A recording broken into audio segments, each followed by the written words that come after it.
생각해보면 이 승천의 역사를 우리가 쉽게 여길 수 없는 것은 다시 오실 것이기 때문에도 그렇고, 예수님이 승천하신 것처럼 우리도 하나님의 나라에, 하나님의 통치 가운데 온전히 이르게 될 것을 약속하시고 이루셨기 때문에 그래요. 마치 예수님이 죽으셨지만 부활하신 것이, 생명을 회복시키신 것이, 우리가 예수 그리스도와 함께 십자가에 죽고 다시 산 삶을 사는 사람들은 이 생명, 세상의 삶이 다한 다음에 주님처럼 부활해서 영체로, 또 온전한 부활체로 살아갈 것을 믿게 되는 선례를 보이신 것과 똑같습니다.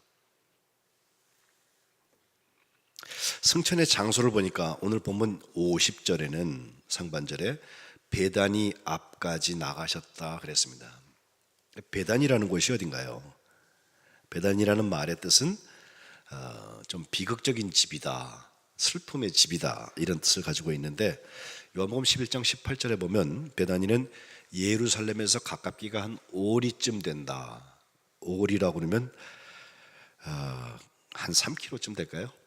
2 miles, 2마일쯤 된다고 하는데 그리 멀지 않은 곳입니다. 예수님께서 마지막 그 사역하시는 성주간, 거룩한 그 고난주간 때쯤 보면 그 베다니를 들락달락 하시기도 하고, 실제로 예수님이 예루살렘 성에 입성하기 위해서 아무도 타보지 않은 나귀 가지고 오라고 그러셨잖아요. 그게 바로 베다니 마을에 있던 그 나귀입니다. 벳바게 혹은 베다니라고 하는 곳이라고 했고, 또 예수님께서 베다니 시몬 그 납병 환자죠, 그 집에 계실 때 한 여자가 귀한 향유를 예수님의 발에 부어서 예수님의 장사를 준비했다. 복음이 전해지는 곳에서는 이 여자가 한 일이 기록될 거다. 주님 말씀하셨던 그 축복의 자리도 역시 베다니고요.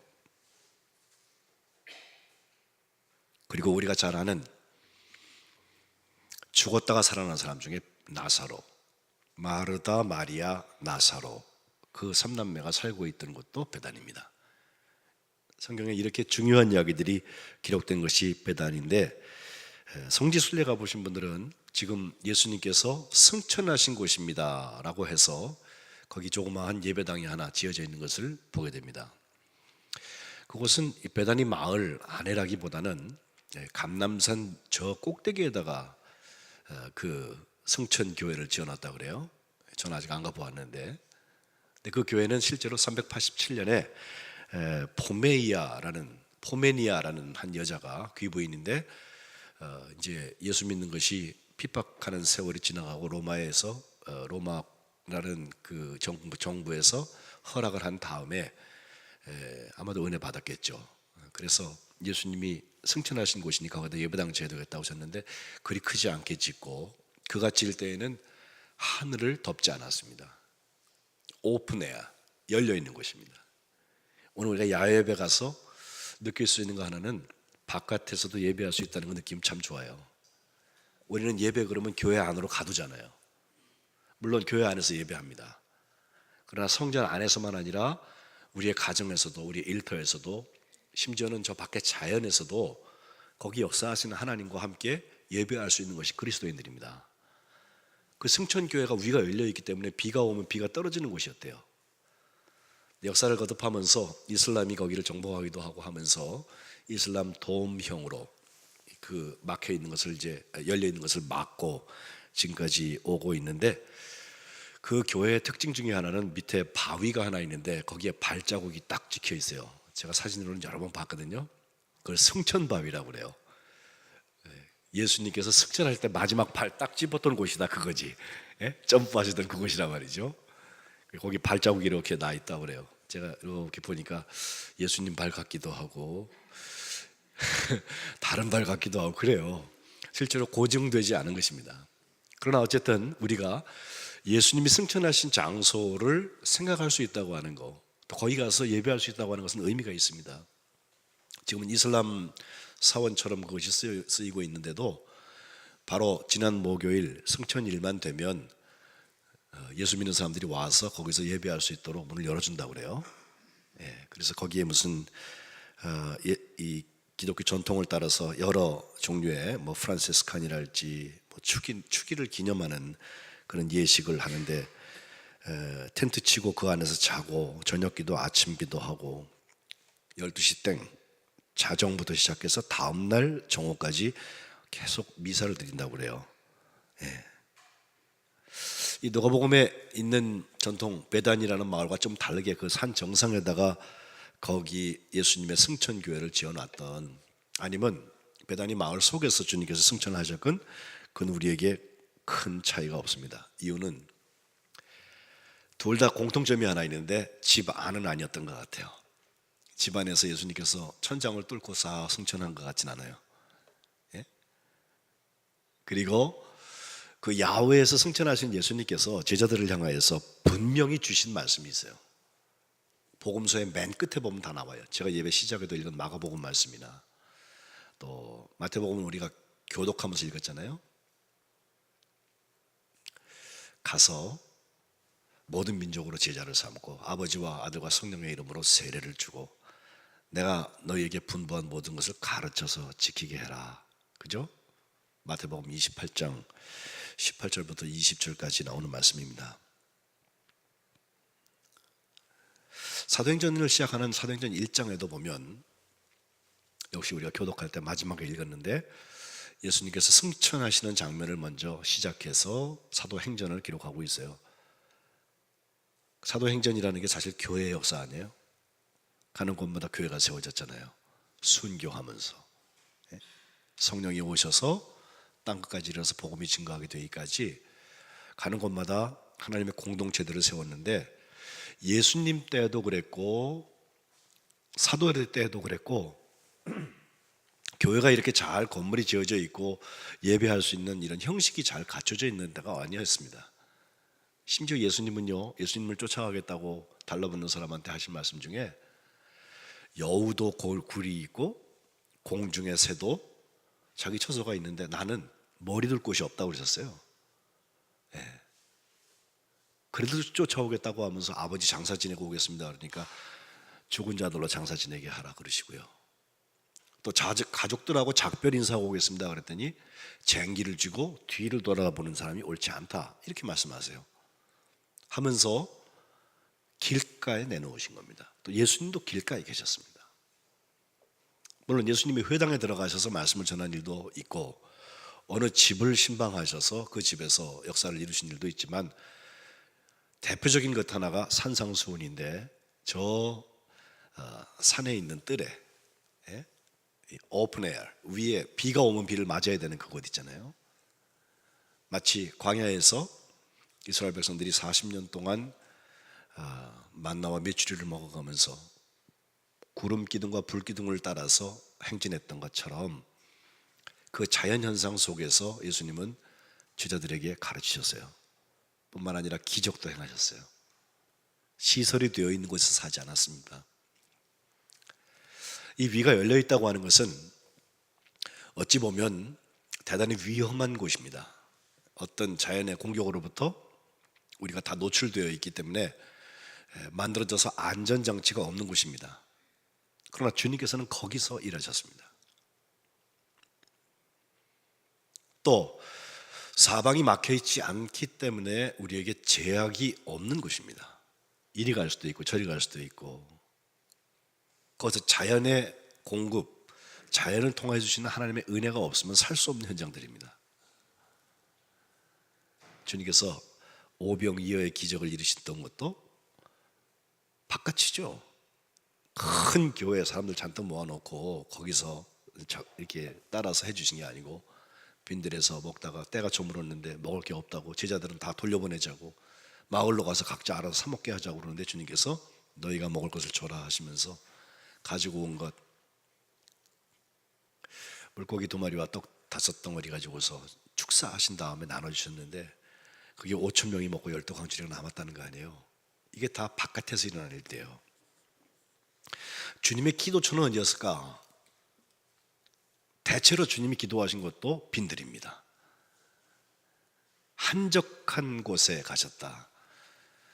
물론 뭐 배를 타고도 기도하시고 주님은 언제나 기도하시면서 사역을 하셨으리라 생각되지만, 주님이 계셨던 것은 이렇게 정형화된 교회의 예배 형식을 따라서 하신 것이 아니고 하나님 나라의 역사가 비가 오든 눈이 오든 또 바람이 불든 하나님께서 하시는 일을 그 현장에서 그대로 경험하신 것입니다.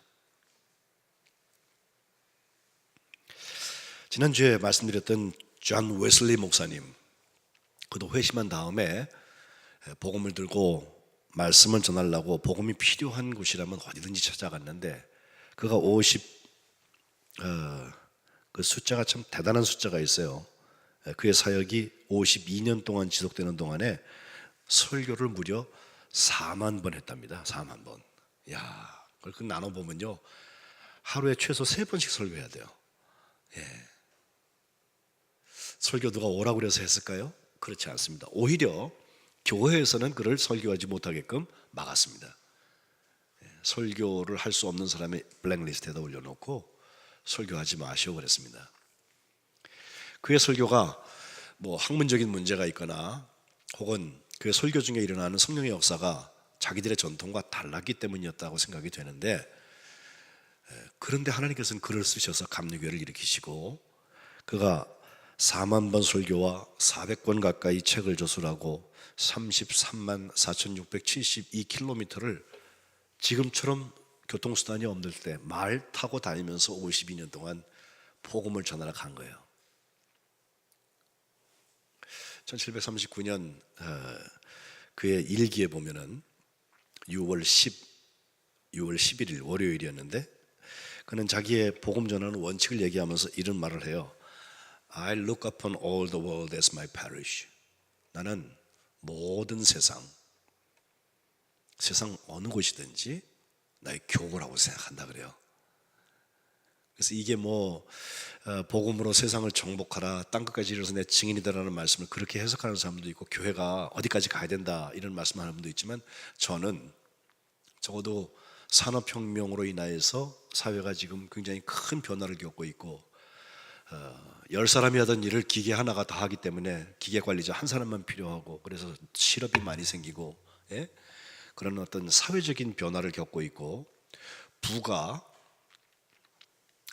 한쪽으로 몰려서 이제 처음 자본주들이 이제 돈을 벌기 시작하는 그 사회에 하나님께서 그를 보내셔서 Look upon all the world, 모든 세상을 바라보게 하시면서 그것을 나의 일터로 복음을 전해야 될 곳으로 찾은 것은, 그렇게 선포할 수 있게 하신 것은 결과적으로 영국을 구원하는 일에 쓰임을 받았지만 실제로는 교회의 손이 닿지 않는 곳을 찾아간 거예요. 교회에서 또 막았다니까요. 심지어는 열광주의자라고 그가 지나갈 때 돌을 던지기도 하고 핍박도 많이 받았어요. 반대와 방해에 굴하지 않고 묵묵히 주의 종을 살아갔던 존 웨슬리도 오픈 에어 프리칭, 천장이 열려있는 곳에서 설교 많이 했습니다. 사람만 모이면 했습니다.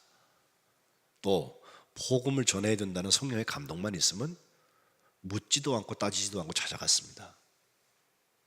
그가 정말 삶의 질곡에 빠져서 힘든 상황에 있든지 아니면 너무 점잖게 사회 지도층을 살고 있든지 상관없이 복음을 전한 것입니다. 바로 승천하시던 베다니의 현장이 저는 거기서 함께 그려집니다. 왜냐하면 웨슬리는 내일이라도 예수님이 오시면 나는 그분을 맞이할 준비하고 있었어요. 웨슬리의 종말론을 얘기할 때 우리가 늘 듣는 이야기 하나 있는데 두 가지입니다. 하나는 웨슬리가 죽을 때 어떻게 죽었나 보니까 아무것도 가지고 간 게 없어요. 누구에게 남겨서 유산을 준 게 없어요. 그가 죽은 다음에 편지를 보니까 내 서랍을 열면은 몇만 원 우리 돈으로 있는데 그거 나 장례 치를 때 수고한 사람들 주라고 해놓고 동전 몇 개 하고 남긴 게 없어요. 웨슬리는 늘 자기 손에 들고 다니는 성경 하나, 옷도 단출해요. 이것이 종말을 준비한 사람들 아니냐. 그리고 다른 하나는 존 웨슬리 목사님한테 내일 예수님이 오신다면 오늘 뭐 하시겠습니까? 그랬더니 웨슬리 목사님이 다른 날과 똑같이 새벽에 일어나 새벽기도 하고 일정에 있는 대로 복음을 전하다가 시간이 되면 조금 일찍 잠잘 게요. 그리고 그 다음날 예수님이 오시면 예수님을 맞이하겠습니다. 그렇게 말했다는 거예요. Well being과 함께 well dying, 잘 사는 것만큼 중요한 게 잘 죽는 것이다. 요즘 뭐 사회에 다 하는 얘기 아니에요? 근데 정말 우리가 우리의 삶의 완성을 위해서 하고 있는 일이 뭘까요? 내일 일을 아무도 알 수 없다. 주님 오늘 밤에 뭐 우리를 불러가시면 가는 거다라고 말하지만 웨슬린처럼 종말을 준비하고 사는 사람이냐, 가신 주님이 그대로 돌아오실 것에 대해서 준비되어 있는 삶이냐 묻는 것입니다. 웨슬리는 자기 기도 속에 이 기도를 가지고 있었어요. 끊임없이 주님 만날 생각하고 주님 앞에 부끄러움 없는 삶을 살아야지. 마치 어린아이가 처음 우리의 삶의 끝에는 하나님 나라에 간단다, 천국 간단다, 그것을 주일학교에서 배웠을 때 그 마음처럼 아주 순수하게. 그래서 승천의 역사가 우리에게 중요한 것입니다. 웨슬리라고 편한 거 몰랐겠어요? 복음을 전하기 위해서 어떤 효율성, 어떻게 하면 더 효율적으로 된다, 어디가 있으면 더 좋다, 이런 거 왜 몰랐겠어요? 근데 웨슬리는 그거 따지지 않았습니다. 때마다 성령께서 주시는 감동대로 가라면 가고 오라면 오고, 오해도 참 많이 샀어요. 왜 그랬을까? 오늘 본문에 하나님께서 웨슬리를 통하여서 승천과 함께 회복해 주신 게 있어요. 지난 주일에 웨슬리 회심 기념주일이라고 해서 우리가 말씀도 함께 나누고, 또 지금 때가 되면 우리 감리교인들은 지방마다 집회를 열어서 웨슬리 회심에 대해서, 우리 지방도 집회를 같이 했는데, 성령의 역사를 우리가 기대하면서 웨슬리처럼 새로운 하나님의 역사에 쓰임받기를 소원하면서 기도하는 거 아니에요? 집회하는 거 아니에요?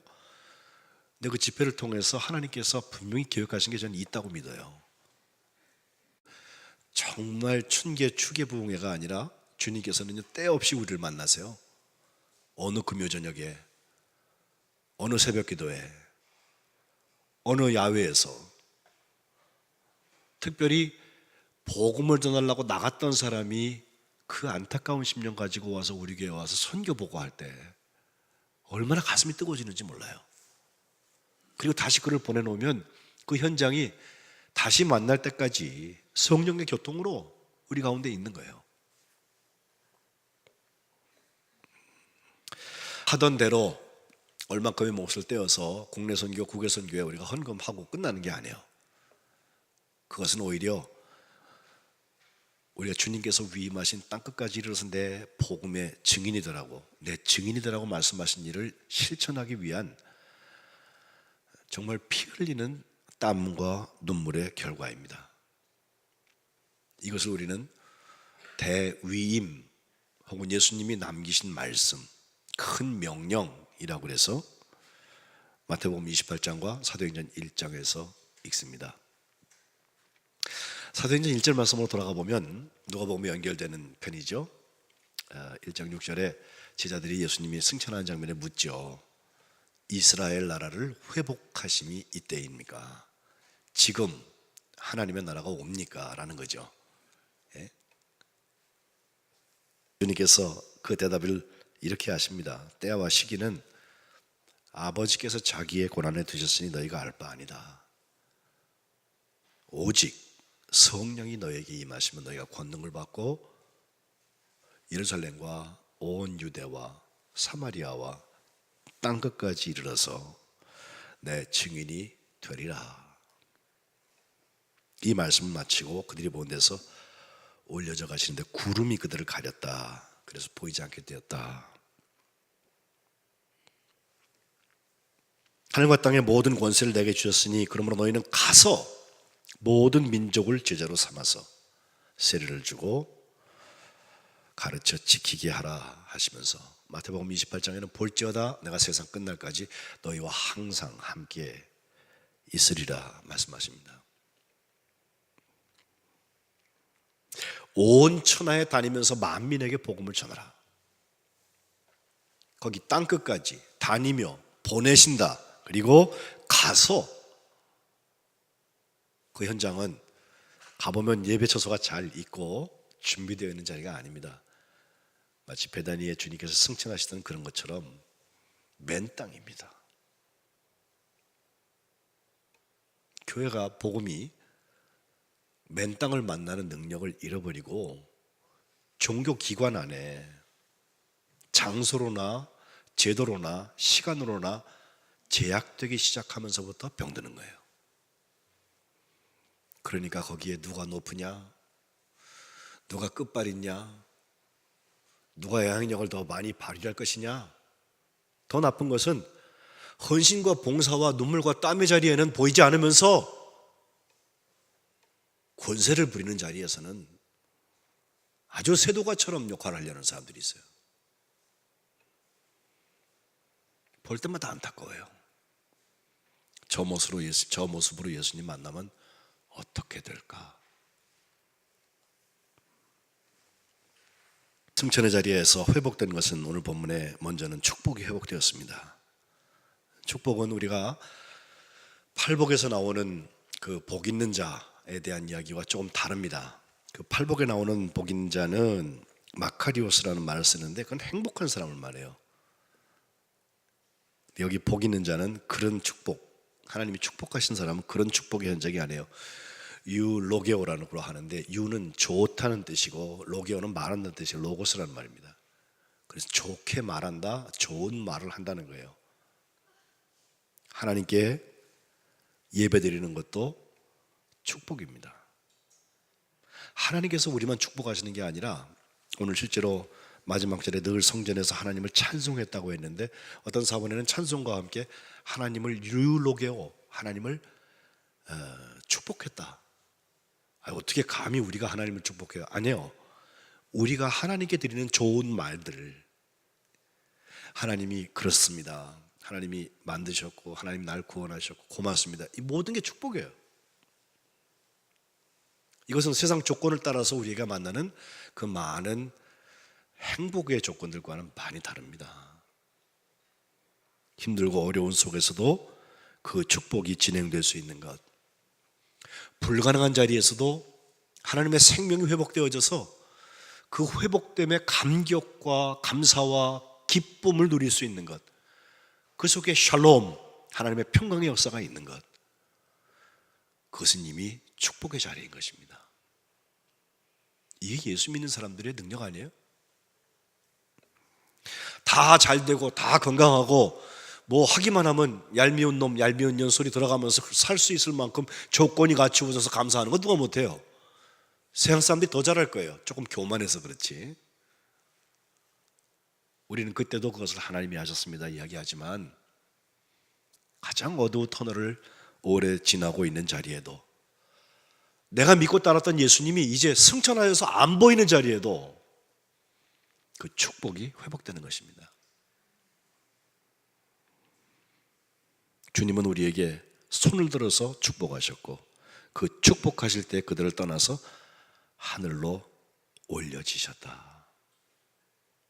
이것을 마지막에 그들은 큰 기쁨으로 예루살렘에 돌아가서 성전에서 하나님을 찬송하고 하나님을 축복했다고 성경은 말하고 있습니다.